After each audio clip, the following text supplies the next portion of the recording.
একটা পাশ যাদের বড় চমৎকার, আর একটা পাশ কুচ্ছিত যাদেরকে দেখলাম তারা কারা?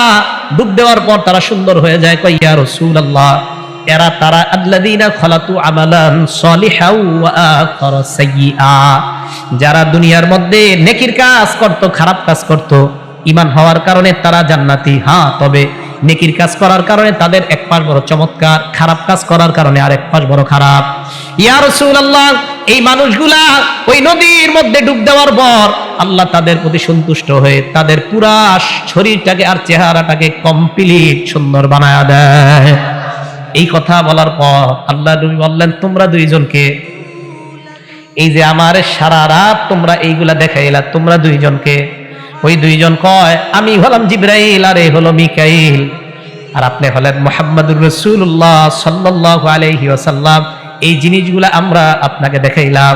এই হাদিসের মধ্যে আমরা যে অপরাধীদের ব্যাপারে পাইলাম, 1 নাম্বার নামাজ ছাড়া যাবে না, 2 নাম্বার মুখ দিয়ে মিথ্যা কথা বলা যাবে না, 3 নাম্বার সুদ খাওয়া যাবে না, 4 নাম্বার জিনা করা যাবে না। এই 4টা অপরাধীর ব্যাপারে আমরা পাইলাম।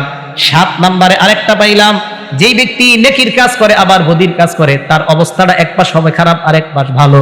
তাহলে আল্লাহর কাছে এই 5, এটাও দোয়া করা পঞ্চম, কারণ মাঝখানে 2টা হলো, একটা হলো জাহান্নামের ওই ব্যক্তি আগুন জ্বালায় মালিক, তো এটা থেকে তো আল্লাহর কাছে পানা চাইবো আমরা। আর 6 নাম্বার ছিল ইব্রাহিম আলাইহিস সালাতু ওয়াস সালামের ব্যাপারটা।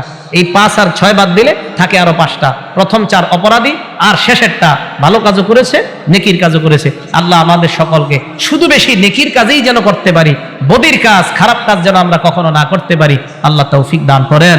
যে আলোচনাগুলো শুনলাম বললাম, এই আলোচনা আমাদের সমাজে, জীবনে, ঘরে বাইরে বাস্তবায়ন করার তৌফিক দান করেন। যা কিছু ভুল ভ্রান্তি হয়েছে সব আমার পক্ষ থেকে, যা কিছু সঠিক হয়েছে সব আল্লাহর পক্ষ থেকে। আল্লাহ আমাদের সকলকে কথাগুলোর উপর আমল করার তৌফিক দান করেন।